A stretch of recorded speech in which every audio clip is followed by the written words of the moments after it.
Muito bom dia, como estão vocês? Na paz? Satisfação imensa podermos fazer essa retomada.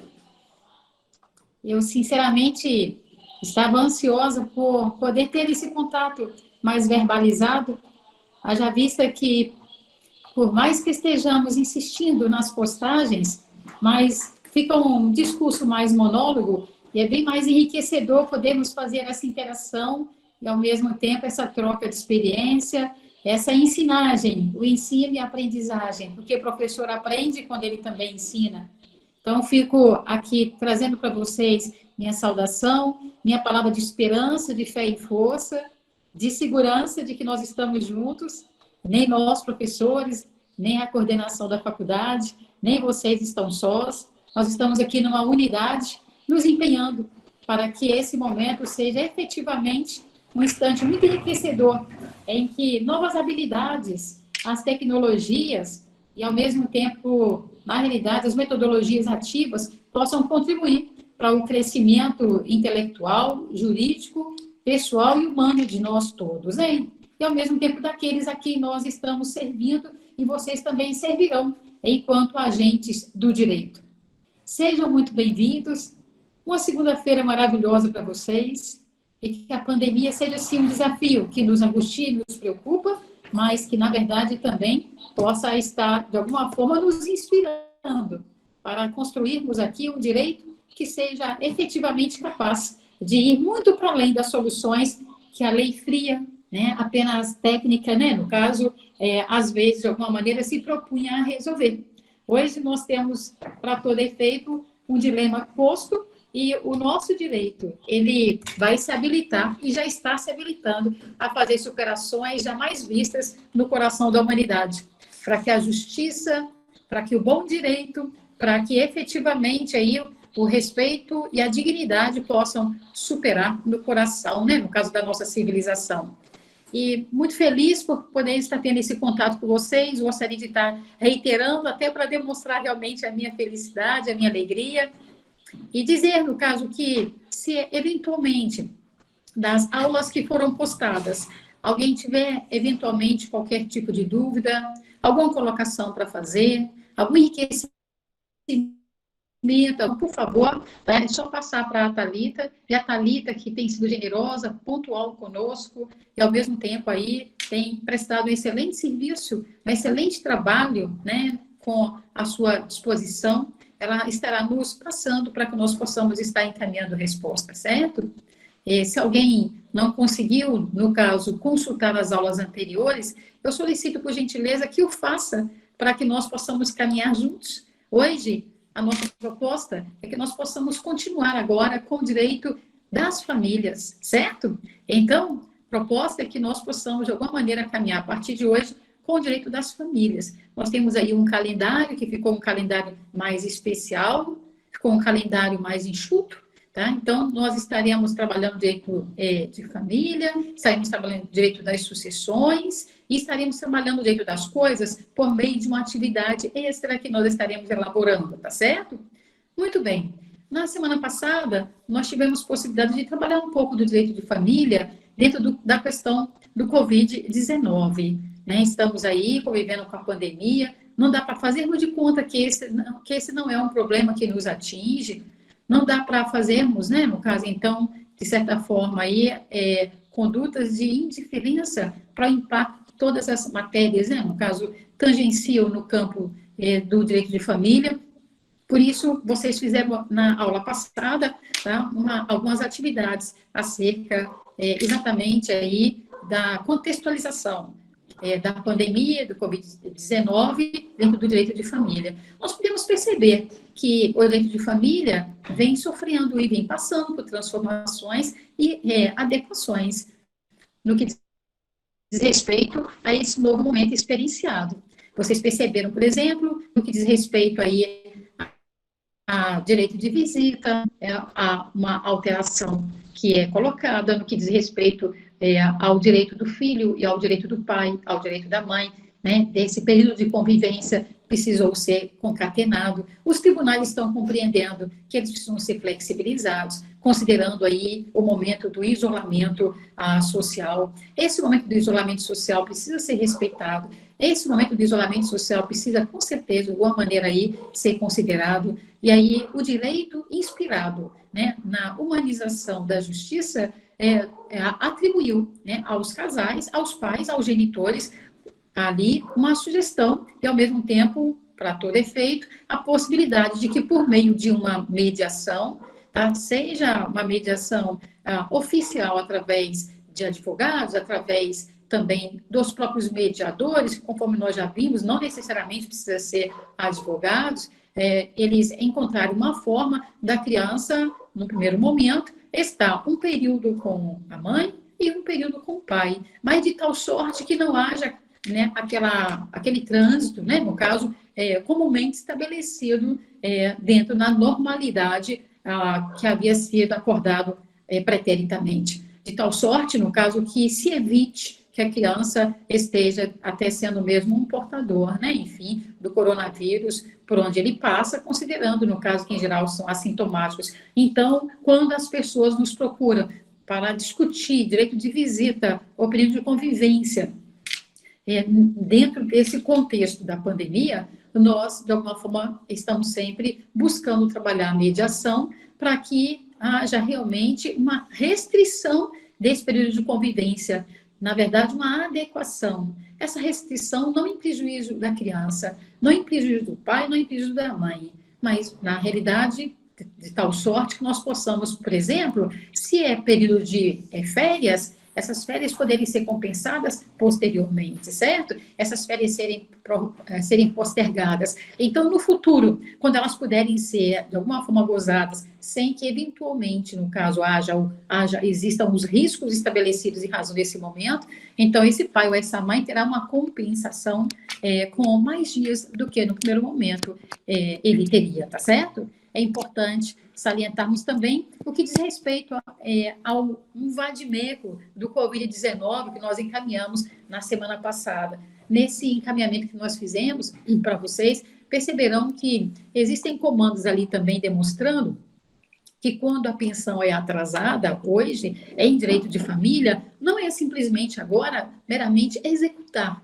Não há como, de certa forma, buscarmos aí, então, apenas o pedido de prisão pelos últimos 3 meses, porque vive-se um outro momento. O direito é dinâmico, como o direito é dinâmico, necessário se torna que ele também, por sua vez, possa se adequar dentro da sua nova realidade. Essa nova realidade implica que, a priori, esse devedor ou essa devedora de alimentos pode estar desempregado, pode estar também com restrição salarial, pode não ter recebido a priori, né, no caso, então, o auxílio emergencial, enfim, qual é a realidade? Entretanto, essa criança não pode ficar sem alimentos. Pode ser que não seja aquele valor que o devedor ou a devedora de alimentos, no caso, estava pagando, mas algum valor precisa ser pago. Então, isso é o que? Adequação. Imprescindível observar também o seguinte, que dentro desse mesmo contexto, muitas vezes, a pensão, de repente, pode não ser paga em a forma, né, no caso de espécie, né, em dinheiro, em valores. Pode ser que a pensão vá ser entregue e vai ser, de alguma forma, compensada in natura, em forma de coisas, tá certo? Provavelmente, vamos supor uma hipótese de que, eventualmente, o pai tenha perdido o trabalho e a mãe não. A mãe, no caso, esteja precisando sair, né, para o trabalho. Essa criança não está tendo aula em decorrência, no caso das escolas estarem fechadas para evitar, né, no caso, a aglomeração. Muito razoável, então, que você, enquanto acadêmico de direito, enquanto estagiário, você, enquanto sendo, né, no caso, embaixador da justiça, o baluarte do direito, tenha a possibilidade e a razoabilidade de fazer as contas. E que, então, se o pai não está trabalhando e ele ainda é o devedor, você pode ir quitando essas prestações, pedindo ao pai para ficar com essa criança. Tá? Isso é razoável, porque a mãe não pode cuidar dessa criança, porque a criança ficava na escola e ela tem que estar trabalhando.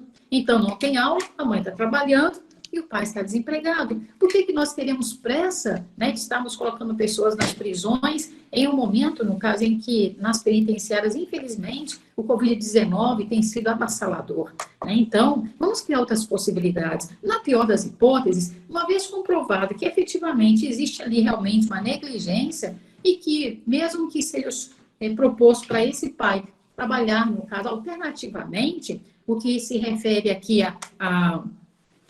aos alimentos, né, no caso, in natura, se eventualmente essa negligência fica comprovada, o Ministério Público, no caso, poderá, de alguma forma, emitir parecer, pelo que se refere aí a uma prisão domiciliar, tá? Então, nós vivemos um tempo em que o direito de família está respirando, né, outros modelos de solução dos conflitos que se avizinham. Então, é importante salientarmos que, mais do que nunca, a dignidade da pessoa humana, dessa criança, né, da genitora, do genitor, né, precisam ser respeitados, tá? E sempre colocando, acima de tudo, o superior interesse da criança, certo? Bem, falando um pouco acerca, né, no caso dessas matérias, é importante nós estarmos nos concentrando, tá, para a OAB, mostrando o seguinte: certamente, no caso, essas celeumas, naturalmente, no caso que essas matérias distintas, né, no caso, inusitadas, diferenciadas, elas estarão seguramente sendo lembradas aí no exame de ordem. Mas vamos aqui observar o seguinte, que o direito de família, ele é histórico, ele é milenar. O direito de família, conforme o próprio nome sugere, ele tem a idade da humanidade. A primeira instituição que a humanidade conheceu, no primeiro momento, né, no caso juridicamente falando, foi a família. Tá? Então, é imprescindível que nós estejamos atentos para o fato de que na antiga Grécia, então vamos lembrar aqui de Fustou de Coulantes, em sua obra chamada, né, no caso Cidade Antiga, quando ele escreve, né, no caso, a história da antiga Grécia, e ele fala sobre as 3 grandes instituições da humanidade. E aí ele não hesita em dizer que essas 3 grandes instituições são a família, a propriedade e a religião. Então, esse direito das famílias, que está previsto aqui nos artigos 1511 até o 1783 do Código Civil Brasileiro, que corresponde ao Códex Civil, né, no caso do direito romano, esse direito de família, doutos e doutas, ele, na realidade, ele é constituído como sendo, no caso, para todo efeito, a maior, né, de todas as instituições, né, é a mais soberana das instituições, milenarmente, historicamente conhecido no coração da civilização. E Fustou de Coulantes, na realidade, ele coloca assim, né, que as instituições seriam a família, seriam a propriedade e a religião, por um motivo, no caso, muito importante, e que ainda tangencia nas famílias atualmente, certo? Segundo ele, a família, ela, todo tempo, precisaria prestar culto, né, ao seu Deus. Vamos lembrar que o direito na Grécia e a sociedade grega, ela era politeísta, né? E é importante lembrarmos que cada família tinha uma adoração a um Deus específico. E segundo Fustou de Coulantes, nessa sua obra chamada Cidade Antiga, é imprescindível lembrar, no caso, que para valorizar e ao mesmo tempo acentuar por que a família acaba sendo, no caso, a instituição das instituições, tá? Ela necessariamente tinha que ter uma propriedade. Porque é nessa propriedade que ela poderia adorar ao Deus, né? Então, a sequência era exatamente família, a propriedade e a religião. E é interessante porque se a família não tivesse uma propriedade, né, familiar, né, não tivesse, no caso, então, um bem imóvel próprio, se a família não tivesse terras, se não tivesse, no caso, exatamente um espaço que fosse desse próprio núcleo, né, no caso, institucional, ela não teria como fazer o altar de adoração ao seu Deus e fazer o seu culto doméstico. O culto doméstico, no caso, ele é colocado como sendo um pressuposto de continuação da família. Professora Lina, mas essa parte da história poderia ficar para depois, porque isso não vai cair na OAB. Olha, eu gostaria de colocar para vocês o seguinte: nós não estamos preparando alunos só para a OAB, Tá? Você poderá colocar, no caso, então, numa dissertação, lá na sua prova de magistratura, você poderá colocar numa dissertação, na sua prova de defensor público, você poderá também, no caso, levar, no caso, então, essa matéria, tá? E essa conceituação e esses fundamentos, no caso, para o argumento em um recurso e dizer para você o seguinte, que, na realidade, quando existia, né, no caso, aquela propriedade, o Deus que eles adoravam se permitia descer, visitar aquela família e receber a adoração. Mas, afora isso, no caso, essa família não tinha como prestar o seu culto doméstico. Então, aquela família não tinha como fazer a sua adoração. Então, aquela família não era abençoada. Daí, então, hoje você vê, no caso, então, muitas famílias, muitas pessoas, na realidade, associando bênção com riquezas e maldição com pecado. Maldição, no caso, com pobreza.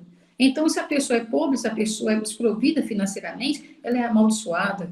Tá? E se a pessoa, no caso, eventualmente, independente da origem, lícita ou ilícita, moral, ética ou antiética, né? No caso, independente da origem dos seus bens, da sua propriedade, se a pessoa detém poder econômico, em geral, ela é chamada de abençoada, né? Ela é bem vista na sociedade. Então, é importante, no caso, nós conhecemos esses fundamentos, para a gente começar a revisitar nossos conceitos, né? Dentro do direito, tá? E a gente poder romper um pouco com os preconceitos que existem no que tange às famílias, no que tange à sociedade.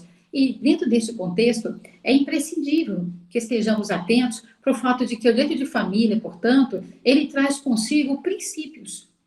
Eu gostaria de estar colocando para vocês o seguinte, que esses princípios, eles são a base da sociedade. A base da sociedade familiar, no caso, está em seu alicerce. Assim como o edifício se faz pelo seu alicerce, a família também é feita por meio do seu alicerce. E é importante salientarmos que, dentre esses princípios, nós temos aí, no caso, a maioria deles elaborados a partir de conclaves, né, que são, a princípio, dialogados em grandes congressos, como o IBDFAM. Vocês estão vendo aqui, na verdade, o último fascículo, né, no caso, do IBDFAM, Instituto Brasileiro de Direito de Família. Tá? Hoje nós falamos mais, né, direito das famílias. O nome direito de família vai ficando demodé. Nós vamos repaginando para direito das famílias em decorrência daquilo que nós veremos daqui a pouco, né, no caso que são muitos modelos de famílias. Não é mais um único modelo, então o modelo, na verdade, não sendo mais único, tá? Não sendo mais homogêneo, nós adotamos, segundo o IBDFAM, Instituto Brasileiro de Direito de Família, tá? A nomenclatura de direito das famílias, né? É uma temática muito nova que essa revista está trazendo, que é da coparentalidade. Nós veremos um pouco sobre essa temática que acabou de chegar, né? No caso, essa revista, e é interessante porque nós temos que estar nos atualizando e dando aí a nossa contribuição, né, para que esse direito da família possa realmente estar cumprindo o seu papel. Porque uma família estando estabilizada, uma família estando equilibrada, uma família tendo o seu suporte, nós temos uma comunidade, uma sociedade, uma cidade, um estado, tá? Nós temos um município, um país e um mundo, certamente, no caso, muito melhor direcionado. Tudo passa pela família. Tá? A política passa pela família, as leis passam pelas famílias, né? No caso, enfim, a economia passa pelas famílias, certo? Agora mesmo nós estamos vivendo um momento, no caso, em que as famílias tiveram que reduzir os seus custos, tá? Então, nós temos também, no caso, portanto, um reflexo financeiro e econômico, tá? Mas, muito importante, acima de tudo isso, é que nós tenhamos, no caso, as famílias com as suas vidas poupadas. Fechando esse parêntese, gostaria de estar lembrando dos princípios, né? Disso que a gente falava, princípios que regulam o direito. Tá? Eu sugiro a vocês que estejam atentos, no caso, no PowerPoint que nós disponibilizamos para vocês, né, que foi colocado aí também, no caso, no Google Classroom, né, nós colocamos ali o PowerPoint para vocês, eu peço para vocês estarem atentos, tá? Eu gostaria de dizer para vocês que, a princípio, nós vamos fazer aqui uma leitura mais panorâmica e depois nós estaremos, de alguma forma, visitando aqui os PowerPoints, certo? Mas, a princípio, estamos aqui dentro de uma abordagem mais panorâmica. Depois nós vamos retomar, no caso, então, aquilo que foi postado no Google Classroom, né, que é o material, no caso, em PowerPoint. É imprescindível estarmos atentos, portanto, a esses princípios. Um dos maiores princípios, no caso, é o princípio da afetividade. O afeto e o amor se tornaram princípios de direito. Aí você pode pensar, mas afeto e amor não são diálogos referentes aí à religião, à filosofia? Mais do que nunca, nós temos aí o amor e o afeto normatizados, tá? Os artigos 1584 e seguintes falarão sobre esse afeto, definindo, por exemplo, a guarda dos filhos. Também, quando nós falamos do artigo 1775-A, né, e outros que trabalharão, no caso, a curatela compartilhada, a tomada de decisão apoiada, que está no 1783 do Código Civil, todos eles estarão adotando a afetividade, o amor, né, no caso, como sendo, no caso, aí, princípio. Tá? Então, axiologicamente falando, tá? Ou seja, principiologicamente falando, epistemologicamente falando, imprescindível estarmos atentos a esse princípio, tá? Dos princípios, a esse meta-princípio em direito de família, que é o afeto, que é o amor. Tá? Que é a maior de todas, né? No caso, então, concepções, tá? Estruturantes, né? Do núcleo familiar. E, a partir da afetividade, nós temos também aí o que é chamado de afinidade. Mas a afetividade e a afinidade caminham juntos.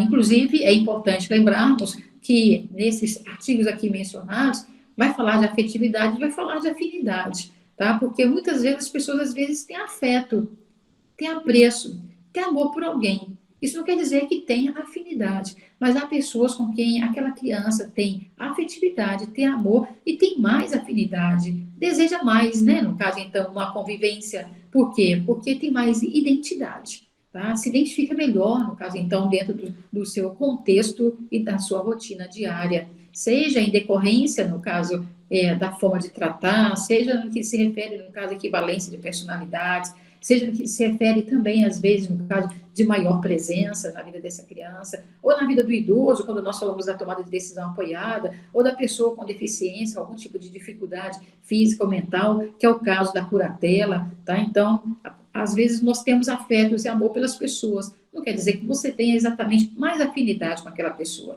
Então, a lei, às vezes, vai trabalhar a afetividade e vai trabalhar a afinidade como conceitos distintos. A família também, além da afetividade e afinidade, registrem, por favor, vai também ser pautada com base no que se refere à igualdade. A igualdade é princípio constitucional, certo? Quando a nossa Constituição Federal diz que todos são iguais perante a lei, é para ser igual também na família. Então, essa igualdade, ela veio como novidade na Constituição Federal e ela alcança o coração do nosso direito das famílias.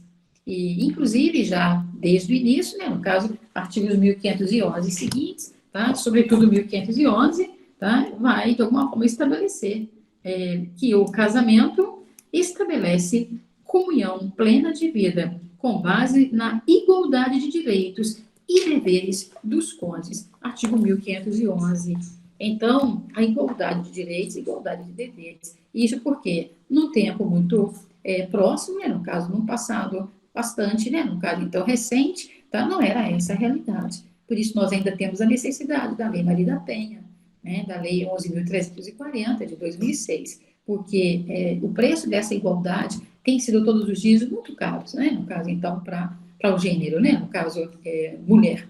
E é importante nós compreendermos que, se assim não fosse, não teria necessidade da própria lei colocar que essa igualdade precisa ser respeitada. E também é importante salientar para a prova da OAB, para os concursos públicos, para a sua advocacia diária, a eticidade.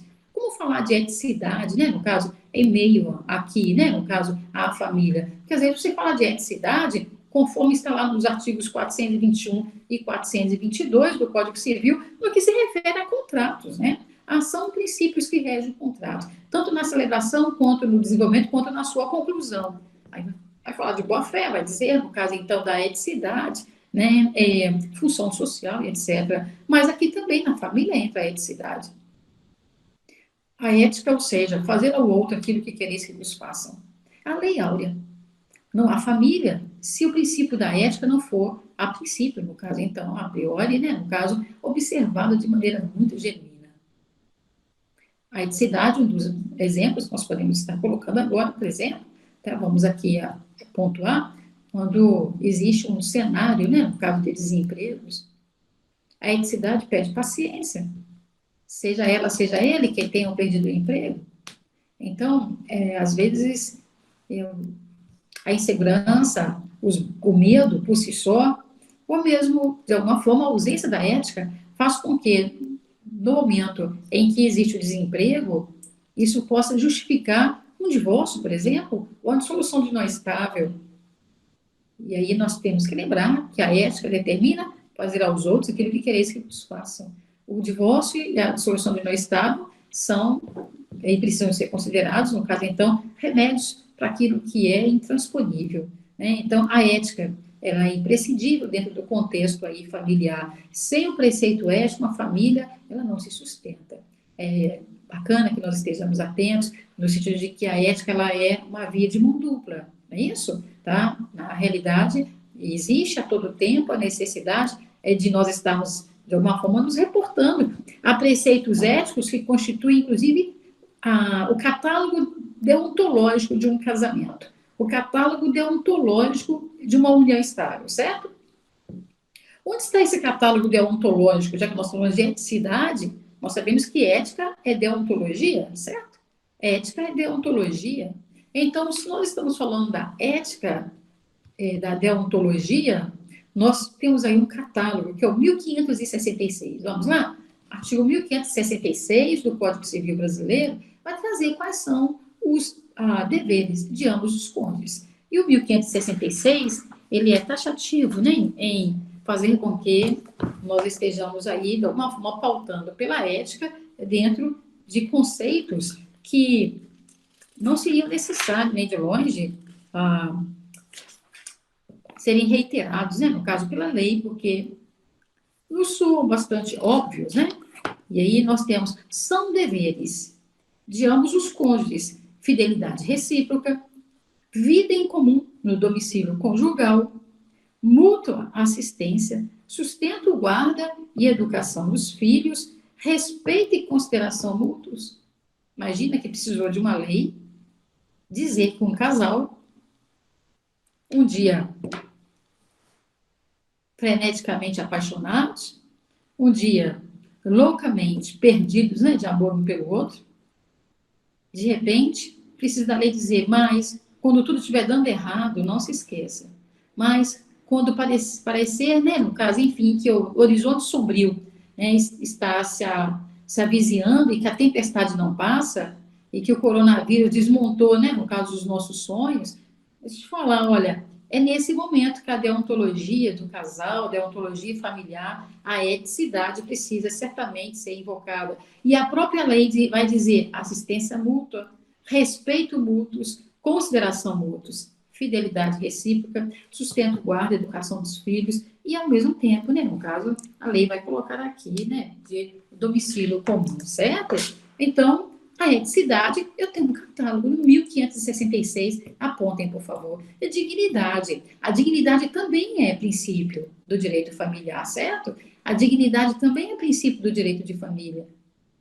Certamente a dignidade não poderia nem de longe aqui ser, de alguma forma, afastada. É princípio constitucional, tá? A dignidade está ali no artigo 1º, inciso 3º da Constituição Federal. A dignidade é que sustenta toda a base de qualquer tipo de relação. É a dignidade que nos faz nos sentir dignos de estarmos naquele lugar de fala, naquele lugar ainda, né, no caso, então, de atitudes, naquele lugar em que efetivamente temos um papel a cumprir, seja em que posição for, né, no caso, porque a família não pode estar nem de longe polarizada, certo? Então, quando nós estamos aqui, certamente, quando nós estamos aqui com uma legislação que coloca, né, os artigos aqui já evidenciados, então vejam, é preciso que nós estejamos atentos à dignidade. A dignidade, de acordo com Kant, né, de acordo com Immanuel Kant,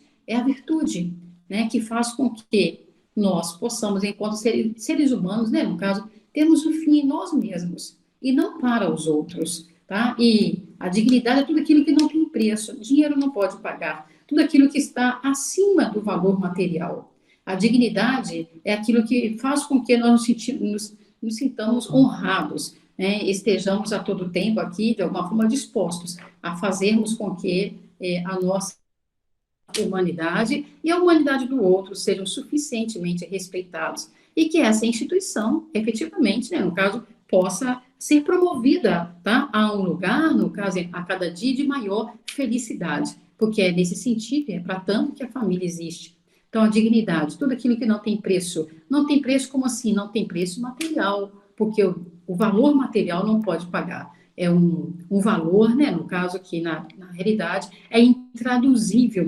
materialmente, tá? E que vai alcançar aí o ser humano na sua moral, vai alcançar o ser humano nas suas perspectivas espirituais. É importante lembrarmos que, dentro desse contexto, nós temos que a dignidade é chamada de meta-princípio. E o respeito também é um dos grandes princípios do direito de família. Tanto que também ele é, a todo tempo ali, no Código Civil, ele ocupa um espaço especial e de evidência. E é importante observarmos e salientarmos que quando nós falamos desse respeito, é o respeito que vai fazer com que, na verdade, não é só a minha opinião, não é só o meu jeito de pensar, não é só o meu jeito, né, de idealizar aquele vínculo, né, no caso, aquela sociedade conjugal que deve prevalecer. Ao contrário, né, no caso, é preciso haver ali uma união de esforços e, ao mesmo tempo, colocarmos aqui, né, a alteridade. A alteridade, ou seja, o outro também, né, no caso, como nosso coadjuvante, a outra como nosso coadjuvante, enquanto filhos também, né, e todos os membros de família viverem aí uma comunhão de afetos, certo? É importante, de alguma forma, darmos aqui também uma pausa e sabermos se de vocês alguém gostaria de fazer alguma colocação, tá? Gostaria alguém que, eventualmente, pretender, no caso, então, tirar alguma dúvida, quem sabe, de alguma maneira, fazer alguma ponderação.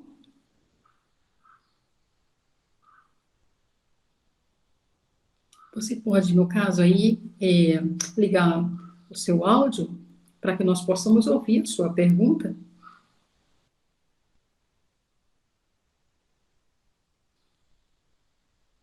Bem, então, prossigamos, certo? Dentro desse diapasão, é imprescindível estarmos também destacando o seguinte: a família, ela antes se pautava tão somente com base no casamento. Hoje é o casamento, a união estável e outros vínculos possíveis. O casamento deixou de ser o único sinônimo de família e que, na verdade, de alguma forma, também prevalece, né, dentre há muitos modelos, né, de constituição familiar. Então, o casamento, a união estável e outros modelos de família vêm sendo, a todo tempo, de alguma forma, agregados aí pela legislação. É imprescindível observarmos que o direito de família, assim como a propriedade, assim como a religião, são instituições, no caso aí, milenares e, portanto, são instituições conservadoras. Mas a família, dentre todas essas instituições, é a mais democrática, tem sido a mais democrática, tem sido aquela que tem recepcionado melhor, né, no caso, as propostas da Constituição e as mudanças da nossa sociedade. A família, ela está no artigo 226, recepcionada na Constituição Federal, que vai dizer que a família, ela é a base da sociedade e ela deve receber especial proteção do Estado.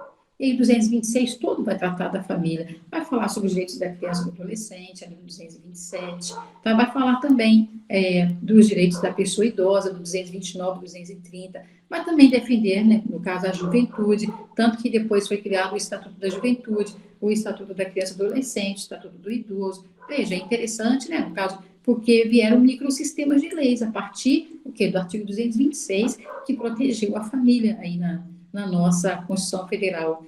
Mas é imprescindível lembrarmos que o casamento ele pode ser civil ou pode ser religioso. O 1512 trata do casamento civil e lá no 1515, né, no caso, dirá também sobre o casamento religioso, que se esse casamento religioso ele atender também, tá, aqui as premissas, os registros, tá, for feito na presença de um oficial do cartório, né, e ao mesmo tempo, de alguma forma, tiver acontecido lá aquele processo anterior que precisa ocorrer de habilitação de casamento, se eventualmente, no caso, isso acontecer, nós, de alguma forma, poderíamos, de alguma maneira, consagrar esse casamento religioso como civil, desde que atendidas essas premissas. Mas o 1513, ele traz uma colocação interessante. Ele fala sobre a autonomia do casamento. Como assim a autonomia do casamento? Ele dirá que é defeso, veja bem, é proibido a qualquer instituição pública ou privada interferir,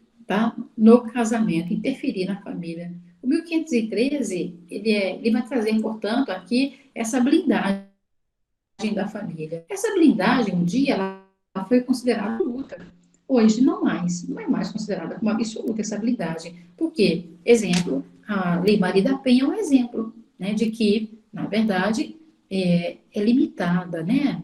Essa proibição de intervenção, ela é limitada a depender do nível de violência que estiver acontecendo. Aliás, né, retificando, perdão, tá? Qualquer violência que estiver acontecendo, não depende do nível, seja qualquer violência, se eventualmente terceiros, vizinhos, amigos, qualquer pessoa, estranhos, tiver eventualmente conhecimento ou perceber, tá? É preciso acionar o poder estatal para fazer a intervenção, sim.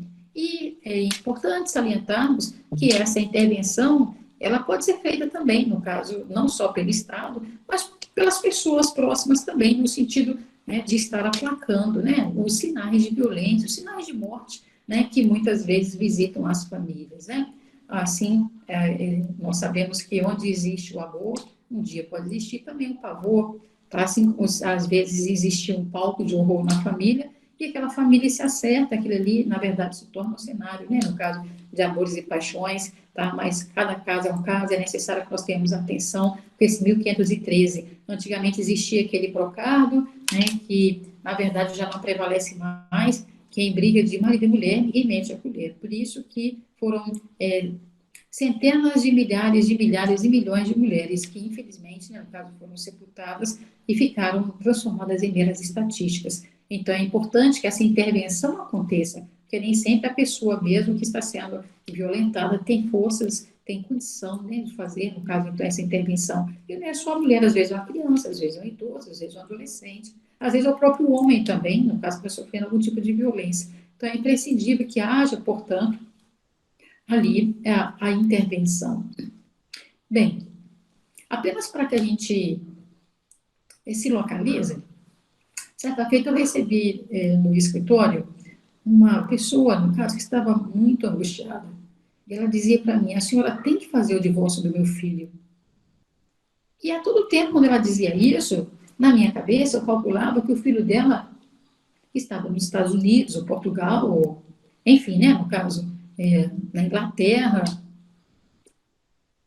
E a todo tempo ela dizia: a senhora precisa fazer o divórcio do meu filho. Meu filho sofre muito. Então ela foi narrar o sofrimento do filho. E ela realmente estava muito sofrida. E aí ela dizia no final o seguinte, que seria o aniversário dele seria 2 dias depois daquela data, daí a 2 dias, ela gostaria muito que eu pudesse dar para ele, no caso então, o divórcio, e que ela poderia dar para ele de presente, de aniversário.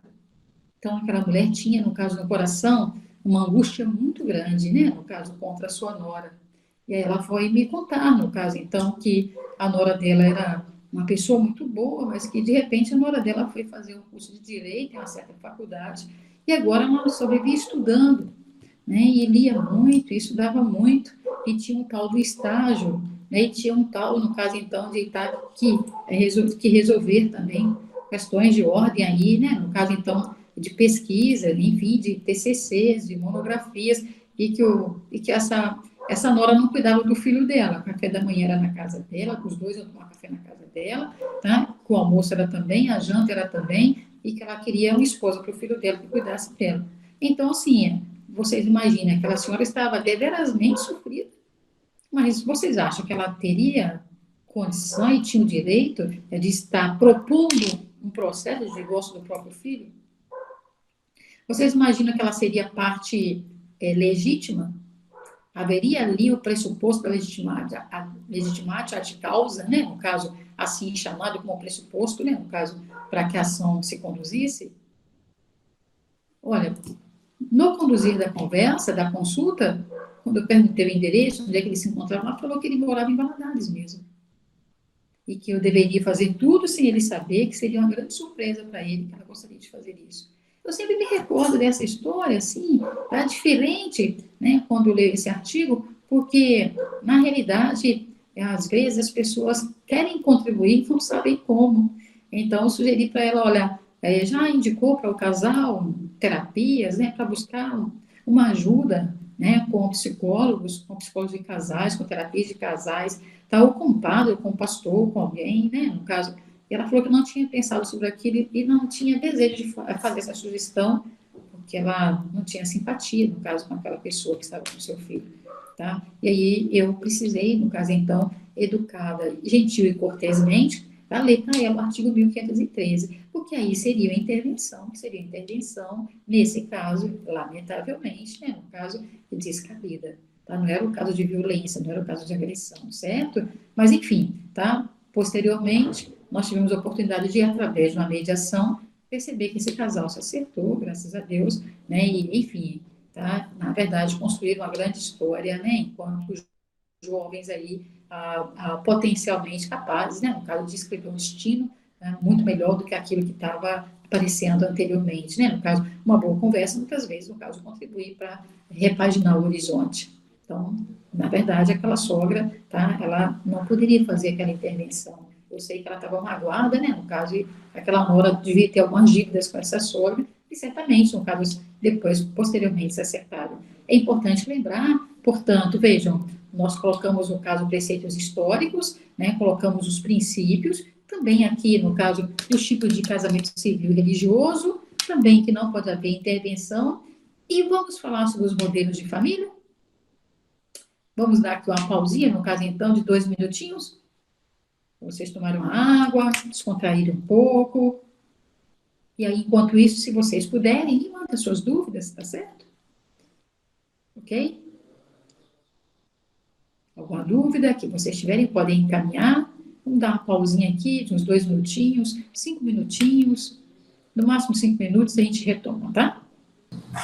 Muito bem, então, vamos fazer essa retomada, né? No caso, percebi que vocês não encaminharam dúvidas. A princípio, queremos entender que estamos compreendendo, não é isso? Tenho que agradecer a todos vocês que se dispuseram a estar acompanhando a aula. Muito obrigada. Tá? Quero agradecer a vocês também a paciência por estarem, no caso, então, nos permitindo e nos adaptando. Gostaria de ver aqui a Ingrid, Jones, Anastácia, Bárbara Trevisani, Eduardo, Gabriela, Isabela, Júlia, Marcela Machado, Maria Clara, Maria Elisa, Thalita, Yane Machado. Desculpa se eu não coloquei, se eu não falei o nome de alguém, tá? Por favor. Quero agradecer a vocês e dizer, no caso, que não se constranjam, se precisar, fiquem à vontade, né? No caso, para, de alguma forma, perguntar, pausar, certo? Vamos lá, então, mais um pouco de fôlego? Certo. Então, nós sabemos que é importante conhecer a origem, os aspectos históricos. É imprescindível entendermos os princípios, bem como também os modelos civil e religioso, né? Sabemos compreender, no caso, que a família ela é uma instituição considerada, né? No caso, pautada em uma proteção especial. Também imprescindível também conhecermos os modelos, não é?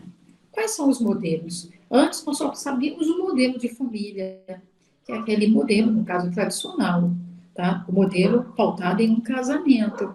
Aquele era o modelo único de família. Hoje nós falamos em entidades familiares. Então você tem a família monoparental. O que é a família monoparental? Aquela família que é formada por apenas um dos cônjuges, ou porque um deles faleceu e o outro ficou cuidando do filho ou dos filhos. Então, mono vem da palavra um, apenas um cônjuge, né? Ou porque houve realmente a ruptura por meio do divórcio ou da dissolução de um estável, né? Então, acaba que a criança ficou mantida, no caso, então, apenas com um em guarda, né? A princípio, unilateral ou compartilhada, família monoparental. Também nós temos aí a família por união estável, né, que não é exatamente constituída por meio de um casamento oficialmente falando, mas é um casamento de fato, que a lei também aceita, e que a lei, no caso, consagra, no 226, parágrafo 3º. Nós temos também a família homoafetiva, onde as pessoas do mesmo sexo, né, no caso sejam pessoas, homem casando-se ou unindo-se, no caso, então, com próprio homem, ou a mulher, no caso, unido-se, no caso, a uma outra mulher, e é importante nós lembrarmos que tanto o casamento quanto a união estável hoje, no caso, foram recepcionados, no caso, pela lei, tá? A lei a lei recebeu uma interpretação conforme a Constituição Federal, onde está escrito, no artigo 1511, que a família ela é pautada no casamento entre homem e mulher. Houve uma reinterpretação dessa norma, né? E a DPF 132 e a ADI 4277, né, foram julgados pelo Supremo Tribunal Federal, e assim como em outros países, também o Brasil recepcionou o casamento e a união estável, ou seja, a família de pessoas do mesmo sexo, chamada a família homoafetiva. É importante lembrarmos também da família anaparental. O que é a família e qual é o modelo da família anaparental? Ana significa ausente, né? No caso, então a família anaparental é aquela que é ausente de pai, ausente de mãe. É aquela família formada agora só pelos irmãos. Então, por exemplo, tá uma família de mãe, pai e 2 filhos, tá? Ou, no caso, 2 mães, né? Ou 2 pais, né? No caso, e filhos. Se eles eventualmente vêm a óbito, e somente os filhos, no caso, sobrevivem, a família não deixou de existir. A lei entende que ali ainda existe uma família, que é a família anaparental, formada pelos irmãos. Tá? Nós temos também a família avoenga. O que é a família avoenga? É aquela família formada, no caso então, e pautada, e protegida, e conduzida pelos avós. Daí a palavra avoenga, eu gosto de falar avodenga, né? Porque se tem alguém que denga o neto é a avó, então avoenga ou avodenga, né? E é importante nós estarmos atentos para o fato de que essa família avoenga, ela é muito comum em Valadares, onde nós já recebemos até o nome, né, no caso de governador Valadares, em um momento, no caso em que no Brasil, né, nos tornamos campeões, né, em imigração, e, portanto, muitos saíram do país e aqui deixaram os filhos na companhia dos avós, entende? Tá? Então, os avós, eles acabaram sendo, no caso, então, responsáveis pela criação de netos. Já tinham criado os filhos, agora criam os netos. É fato que alguns filhos foram para fora e deixaram, no caso, na verdade, a sua prole com os avós, prometendo que mandariam valores para sustentá-los, mas você deve conhecer, assim como nós também, muitos que fizeram essa promessa e no final não mandaram valores.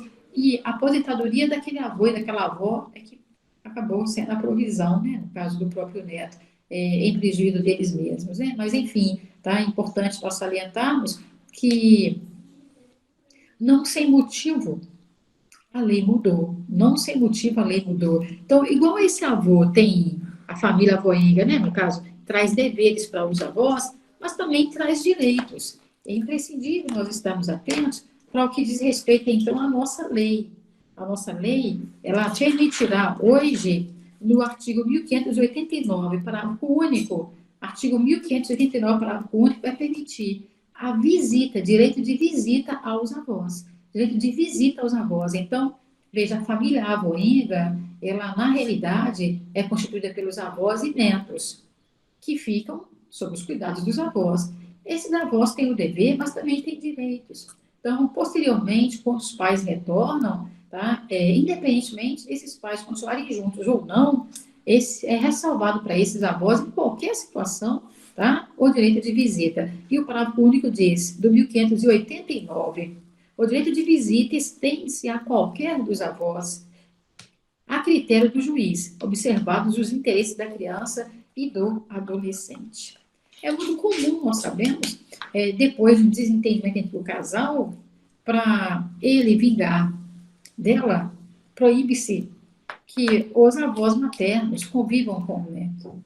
Ou, para ela vingar dele, proíbe-se, impede-se que a criança ou adolescente conviva com os avós paternos. Tá? Não vamos nem de longe fazer nenhum comentário acerca disso, porque é a maior das barbáries, no caso, é a perversidade sem proporção.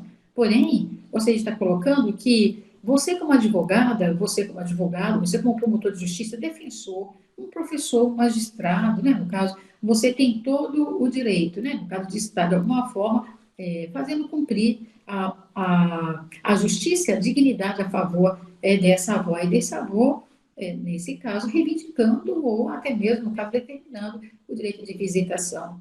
Tá? Em alguns momentos, no caso, é até a situação de guarda compartilhada. Mas, enfim, vamos aqui nos ater né, a princípio dentro de visita, que já vai fazer com que esses avós se sintam mais confortáveis e possam, sobretudo, tá, estarem acompanhando o desenvolvimento dessa criança. Porque muitas vezes, uma ruptura familiar, as crianças sofrem muito, inclusive violências. Então, estarem os avós também conjugando, tá, esse direito de visita, é mais um olhar de mais uma pessoa, né, no caso, sobre esse infante muitas vezes desprotegido. Nós temos também, além da família avoenga, nós vamos falar, no caso da família que é octogênica. Essa família, no caso, ela vai trazer consigo a insígnia de uma família formada através de a inseminação artificial, né, através de reprodução medicamente assistida.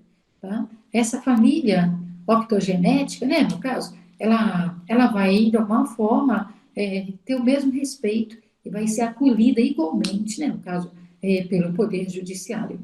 E multiplica-se todos os dias as crianças, né, que chegam, que são, de alguma forma, geradas a partir da reprodução medicamente assistida, né, da inseminação artificial, que pode ser homóloga ou heteróloga. Homóloga, quando, conforme o próprio nome fala, as células que formarão essa criança são do próprio casal.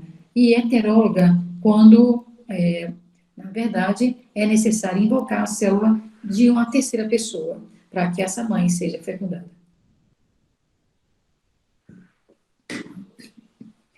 Imprescindível ressaltarmos também, portanto, as famílias paralelas, mosaicas ou reconstituídas. São aquelas famílias, né, em geral, são sinônimos. Esses três são sinônimos. Famílias mosaicas, paralelas ou reconstituídas. Só um minutinho, por favor.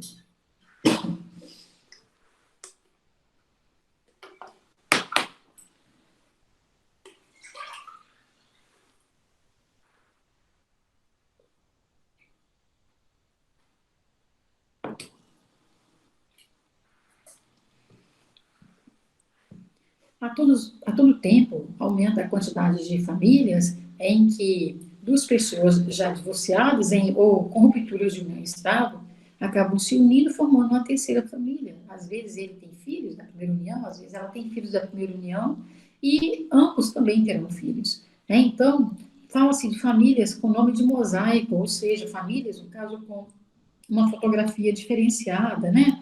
E com dimensões, no caso, outras, que exigem ali, certamente, um nível de habilidade, né? Para que a convivência em comunhão pacífica, respeitosa, possa realmente ser preservada.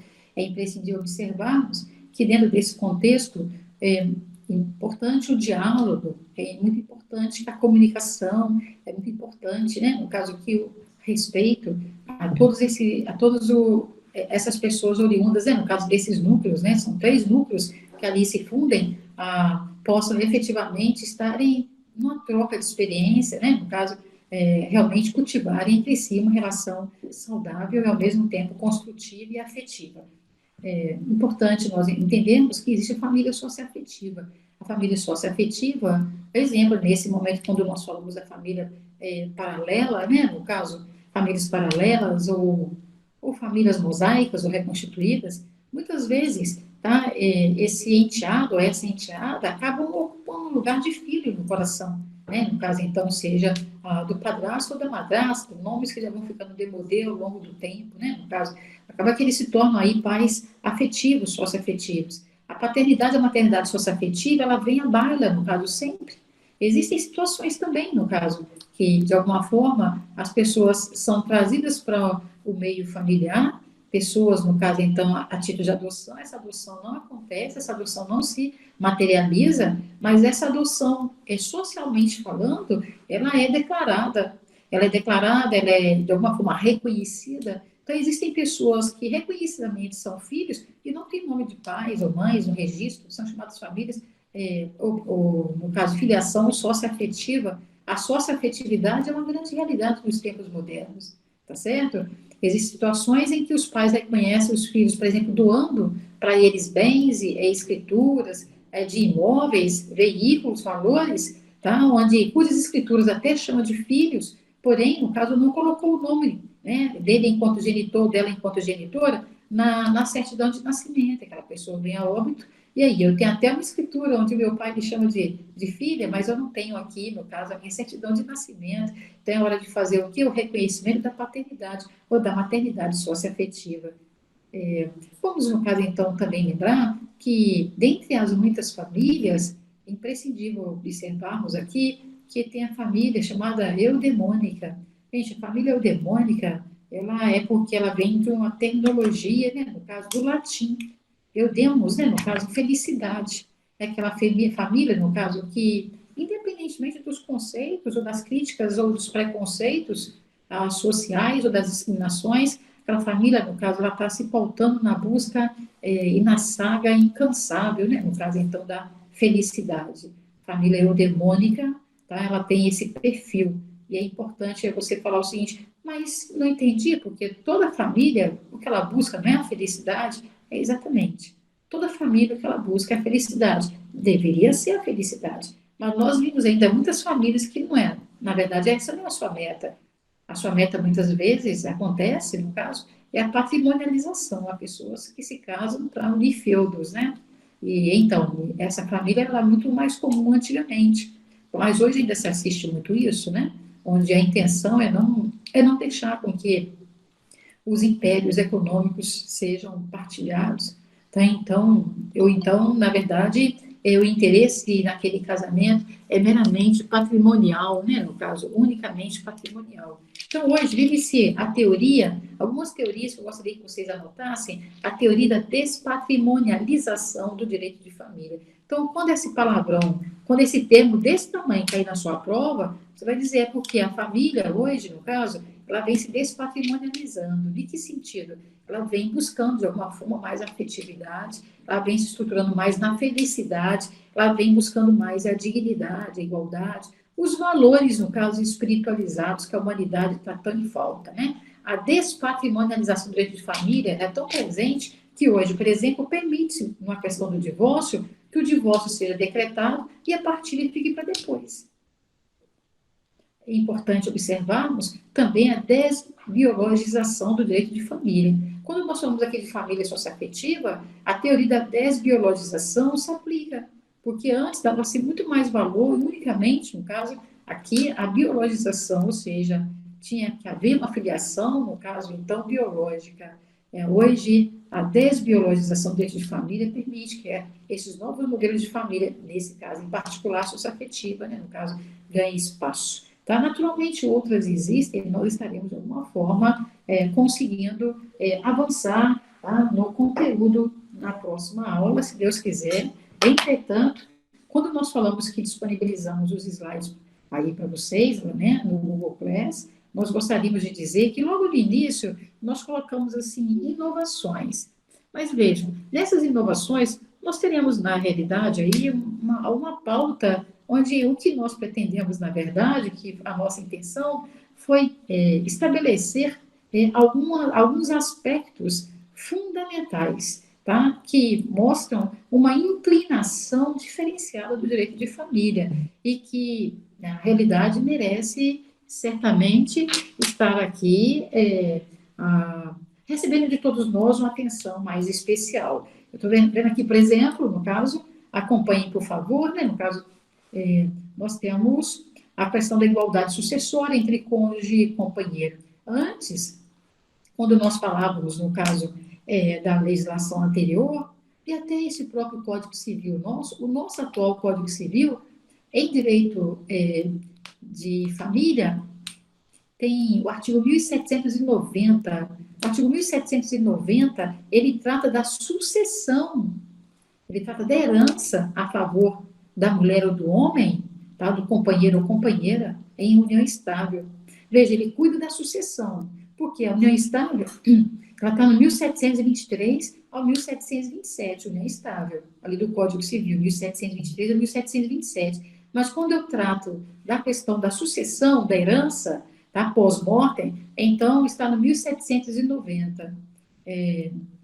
Mas vejam bem, esse artigo caiu.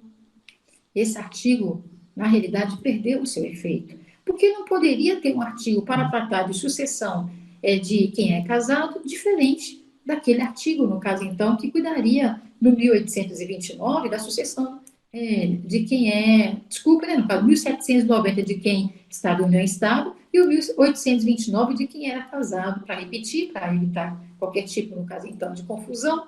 Vejam bem, o 1790 cuidava da sucessão da herança pós-morte de quem vivia no Estado, e o 1829 de quem é casado. Então, esse 1790, o STF considerou inconstitucional. Por quê? Porque aqui nós estamos percebendo, é necessário o quê? A igualdade sucessória entre cônjuges e companheiros. Já era parte de um projeto de lei 69.602, né, no caso, e há algum tempo foi cristalizado esse entendimento no STF. É importante nós lembrarmos aqui, dentre alguns temas que nós já trabalhamos com vocês hoje, a questão aqui referente ao parto anônimo. O parto anônimo ainda é um projeto que ainda não foi aprovado, né? Nós sabemos que muitas pessoas, às vezes, infelizmente, abandonam filhos em lagoas, em matagai, na porta de hospitais, ou na porta de instituições, ou simplesmente abandonam, né? No caso, infelizmente, a forma, no caso, então, altamente deplorável de se falar, né? No caso, então, do ser humano, da condição indigna em que a criança, né, no caso, lamentavelmente, é tratada. Mas, vejam bem, a lei está pretendendo, por meio desse projeto de parto anônimo, simplesmente, no caso, dizer para essa mãe que ela pode entregar o filho dela amistosamente, ela não precisa abandonar, tá? E aí esse parto anônimo vai implicar o quê? Que essa mãe poderá, já no ato do parto, antes, né, no caso, ela passar por uma série de cuidados, uma série de orientações com psicólogos, assistentes sociais, tá? E se assim, no caso, ela eventualmente, realmente, no caso, estiver segura, né, das suas impossibilidades de estar com a criança, caso ela deseje, no caso, entregar essa criança, ela poderá fazer sem sofrer punição, sem que aquele ali seja considerado em abandono de incapaz, para evitar, no caso, os abortos, né? No caso que, lamentavelmente, no caso, detonam com a saúde da mulher, no caso, que colocam, infelizmente, no caso, aí uma sombra, né, sobre vidas, no caso, que merecem também a tutela da lei. É importante estarmos atentos, né, para alguns outros aspectos aqui, né, que estão nessa lista, nessa relação que nós trouxemos para vocês, e que não vamos esgotá-la hoje, naturalmente, tá? A maior parte delas, no caso, nós conseguimos já pautar. Nós podemos falar aqui da posse de estado de filho, né, o estatuto de família, tá? Na coparentalidade, inclusive a coparentalidade, vocês viram, é o tema, né, no caso que veio aqui, né, nessa última revista do IBDFAM, mas na próxima aula estaremos agora acompanhando essa sequência, uma vez que hoje nós tivemos uma aula mais panorâmica para que a gente possa se localizar, tá? Veremos aspectos, no caso, que realmente poderão nos conduzir assim por uma compreensão e ao mesmo tempo um resgate de conteúdo, tá? Mais palatar, né? Mais pontual, certo? E dentro desse contexto geral, desse panorama, desse diapasão, nós esperamos, no caso, de alguma forma, estar contribuindo para que realmente tenhamos aí avanços positivos, tá, na nossa vida acadêmica, não só com relação, no caso, ao AB, tá, mas na nossa prática advocatícia, também no caso do nosso futuro enquanto profissionais de direito nas outras dimensões, inclusive, né, como professores, né, que serão, tá certo? E lembrar, né, que a sua família, ela pode se tornar diferente, muito melhor, tá? Se você levar esses princípios, né, no caso, para dentro do coração, né, no caso desse núcleo privilegiado onde você se encontra. Tá? Muito obrigada, quero agradecer profundamente, tá? Dizer da minha satisfação, né, no caso de poder estar aqui, né, no caso com você, e te convidar para não perdermos o hábito e resolvermos uma questão, tá certo? Apenas uma questão, tá? Objetiva, resolva comigo, por favor, tá? Só um instantinho. Muito bem, então, agradecendo a todos vocês aí a paciência, tá? Muito obrigada. Tá? Dizer para vocês que nós temos a seguinte questão. Podem acompanhar conosco aí a questão número 1, por favor, tá? A respeito do direito de família, assinale a opção correta. Letra A. Suponha que uma criança tenha sido concebida com material genético de Maria E de um terceiro, tendo sido a inseminação artificial previamente autorizada pelo marido de Maria. Nessa situação hipotética, o Código Civil prevê expressamente que a criança é presumidamente considerada, para todos os efeitos legais, filha de Maria e de seu marido. Letra B. Os cunhados, juridicamente, não podem ser classificados como parentes. Letra B. Desculpa, letra C. Aplicam-se à união estável as regras do regime da separação de bens, salvo o contrato escrito em que se estipule o contrário. Não, letra D. Não pode ser reconhecida como união estável a relação pública contínua duradoura e com ânimo de constituir família entre uma mulher solteira e um homem casado que esteja separado de fato. Qual que seria para nós a opção correta? Qual que seria essa opção correta? Vocês teriam como responder para nós no Google Classroom?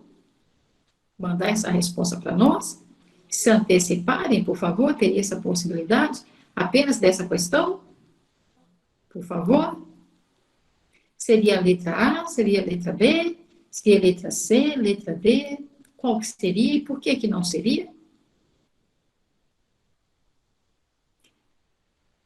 Solicito a vocês, portanto, tá, que possam estar pensando sobre essa questão no Google Classroom. Responda, por gentileza, nos manda essa resposta, se fosse possível, no caso, se conseguirem mandar hoje cedo ainda, por favor, tá bom? Para a gente poder ir, de alguma forma, dinamizando e, ao mesmo tempo, se conectando, certo?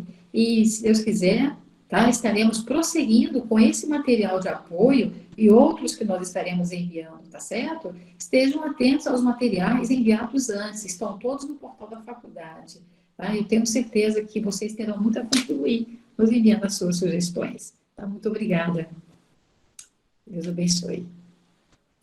Muito bom para nós, tá? Uma felicidade imensa poder revê-los e reencontrá-los.